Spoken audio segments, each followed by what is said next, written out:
আমি বললাম ইসলামী হুকুমত যদি হয় গোটা বাংলাদেশটাই মসজিদের পরিবেশ হয়ে যাবে। তুমি এমনি থেকে গাঁজা সেবন বাদ দিবা, তা সমস্যা কোথায়? কোন হুজুর তা তো সমস্যা নেই। যারা চুরি করি তাদের প্রশ্ন, যদি ইসলামী হুকুমত আমার চুরির অবস্থাটা কি হবে? আমি বললাম ইসলামী হুকুমত হলে তোমাকে চুরি করতেই তো হবে না। তুমি চুরি কেন করো?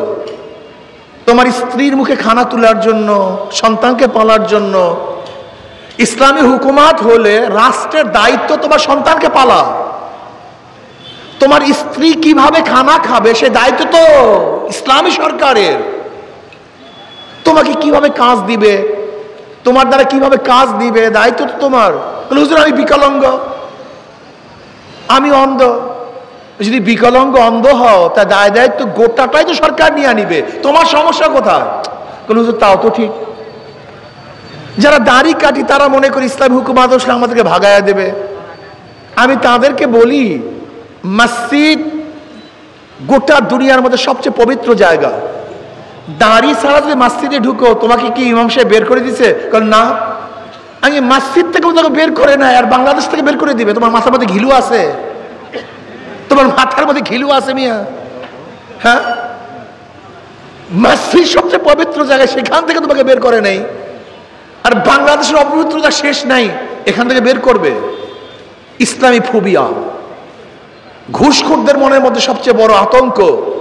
ইসলাম হুকুমত আসলে আমার ঘুষের অবস্থাটা কি হবে? তোমার মনই চাইবে না ঘুষ খাওয়ার জন্য। সঙ্গ দোষে সব কিছু ধ্বংস হয়ে যায়। আজকে কেন ঘুষ খায়? পাশের টেবিলে ঘুষ খায় বিধায়ী আমার মনের মধ্যে ঘুষের অভ্যাস আসছে। পাশের ব্যক্তি চুরি করে বিধায় আমাকে চুরি করতে মনে চায়। যখন পাশের ব্যক্তি ঘুষ খাবে না আপনাকে ঘুষ খাইতে মনে চাইবে না। আপনার সমস্যা কোথায়? আমি তো সমস্যা দেখছি না।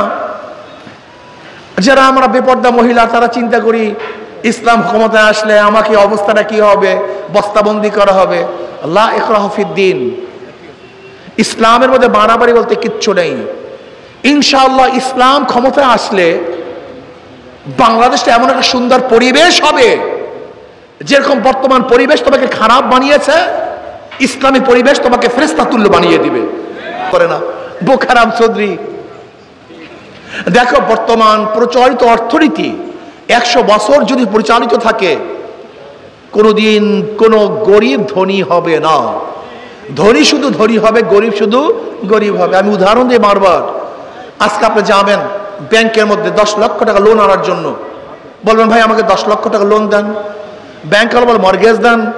আপনি বলবেন হুই আমি তো গরিব, কোথায় মর্গেজ পাবো? বলে ব্যাংক ওই ব্যক্তিদেরকে টাকা দেয় যাদের আছে, যাদের নাই তাদেরকে ব্যাংক কিছুই দেয় না। কথা বলছে তা করে ব্যাংক কাদেরকে দেয়? জোরে বলেন।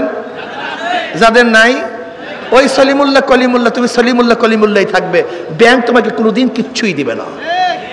বর্তমান পুঁজিবাদী অর্থনীতি ধনীদের জন্য, গরিবদের জন্য না। আর ইসলামের গোটা অর্থনীতি গরিবদের জন্য।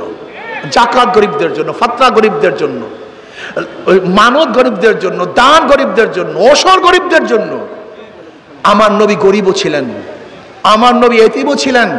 যেহেতু আমার নবী গরিব ছিলেন এজন্য নবী আলাইহিসসালাতু ওয়াস সালাম অর্থনীতি এমন ভাবে সাজিয়েছেন যেন সমস্ত গরিবরা দরিদ্র সীমার উপরে চলে যায়। ইসলাম হুকুমত যদি হয়, আমি চ্যালেঞ্জ দিয়ে বললাম আগামী 5-10 বছরের মধ্যে গোটা গরিবগুলি দরিদ্র সীমার উপরে চলে যাবে। বিশ্বাস হয় না? ওমর ইবনে খাত্তাব রাদিয়াল্লাহু জামানায়, ওমর ইবনে খাত্তাব রাদিয়াল্লাহু জামানায় ধনীরা জাকাতের টাকা নিয়ে রাস্তায় ঘুরছে, কিন্তু কোনো গরিব ছিল না, সব দরিদ্র সীমার উপরে চলে গেছে। ও গরিব। ইসলাম যদি ক্ষমতা আসে, আমি সেই স্বর্ণযুগ দেখতেছি, আমি সেই স্বপ্ন দেখতেছি।